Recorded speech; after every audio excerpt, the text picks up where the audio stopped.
Assalamualaikum warahmatullahi wabarakatuh. Perkenalkan, nama saya Ajijah, tingkat 1 semester 1 dari Akademi Kebidanan Al-Ikhlas. Di sini saya akan menceritakan sejarah perkembangan bidan di Indonesia. Pengertian bidan dalam bahasa Inggris yang berasal dari kata midwife yang artinya pendamping wanita. Sedangkan dalam bahasa Sanskerta yaitu wirdan yang artinya wanita bijaksana.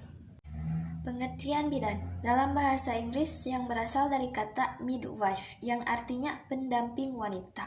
Sedangkan dalam bahasa Sanskerta yaitu wirdan yang artinya wanita bijaksana.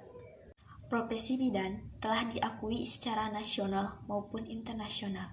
Secara internasional diakui oleh International Confederation of Midwives atau ICM pada tahun 1972 dan PIGO pada tahun 1973, WHO dan yang lainnya. 1990 pada pertemuan Dewan di Kobe, ICM menyempurnakan definisi tersebut yang kemudian disahkan oleh PIGO 1991 dan WHO 1992. Pengertian bidan di luar negeri yaitu seseorang yang telah menyelesaikan program pendidikan dan diakui oleh negara serta memperoleh kualifikasi dan diberi izin untuk membuka praktek di negara itu. Dia harus mampu memberikan asuhan dan nasihat kepada wanita selama hamil, persalinan dan pasca persalinan, memimpin persalinan atas tanggung jawab sendiri, dan memberikan asuhan kepada bayi dan anak. Pengertian bidan di Indonesia yaitu seorang perempuan yang lulus dari pendidikan bidan dan telah diakui oleh pemerintah dan organisasi di wilayah negara Republik Indonesia. Pengertian bidan di Indonesia yaitu seorang perempuan yang lulus dari pendidikan bidan dan telah diakui oleh pemerintah dan organisasi di wilayah negara Republik Indonesia, serta memiliki kompetensi dan kualifikasi untuk diregister sertifikasi atau secara sah untuk menjalankan praktik kebidanan. Falsafah kebidanan, cinta kebijaksanaan atau kebenaran. Falsafah kebidanan merupakan pandangan hidup atau penutup bagi bidan untuk memberikan pelayanan kebidanan. Pelayanan kebidanan, seluruh tugas yang menjadi tanggung jawab praktek profesi bidan dalam sistem pelayanan kesehatan yang bertujuan meningkatkan kesehatan ibu dan anak dalam rangka mewujudkan kesehatan. Praktik kebidanan, penerapan ilmu, memberikan pelayanan atau asuhan kepada klien dengan pendekatan kebidanan. Perkembangan pelayanan AKI dan AKB tinggi pada zaman pemerintahan Hindia Belanda. Tenaga penolong persalinan atau dukun. Yankes hanya untuk orang-orang Belanda yang berada di Indonesia. Pada tahun 1807, Gubernur Jenderal Hendrik William melatih dukun dalam pertolongan persalinan.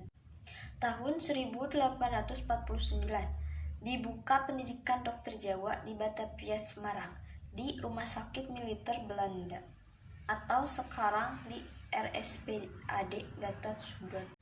Tahun 1851 dibuka pendidikan bidan bagi wanita pribumi di Batavia oleh dokter militer Belanda, yaitu Dr. Wibos. Tahun 1851 dibuka pendidikan bidan bagi wanita pribumi di Batavia oleh dokter militer Belanda, yaitu Dr. Wibos. Lulusan bekerja Rumah Sakit Messi dan Yankes ibu dan anak dilakukan oleh dukun atau bidan. Pada tahun 1952 diadakan pelatihan bidan secara formal agar dapat meningkatkan kualitas pertolongan persalinan. Pada tahun 1953 diadakan kursus tambahan bidan di Yogyakarta. Lalu berdirilah Bekia, Badan Kesehatan Ibu dan Anak. Kegiatan BKIA yaitu antenatal, postnatal, pemeriksaan bayi dan anak, dan imunisasi dan penyul gizi. 1957 BKIA berubah nama menjadi Puskesmas. Kegiatan Puskesmas di dalam gedung dan di luar gedung. Tahun 1990, kebidanan merata dan dekat dengan masyarakat. 1992, Instruksi Presiden Syahra Lisan pada sidang kabinet tentang perlunya mendidik bidan untuk penempatan di desa. Tugas pokok bidan yaitu pelaksana KIA untuk bumil, bupas, dan bayi baru lahir dan anak. Sampai di sini dulu untuk menceritakannya. Mohon maaf bila ada perkataan atau pengucapan kata yang tidak sesuai karena di sini saya masih belajar untuk berbicara. Terima kasih. Wassalamualaikum warahmatullahi wabarakatuh. Sampai ketemu.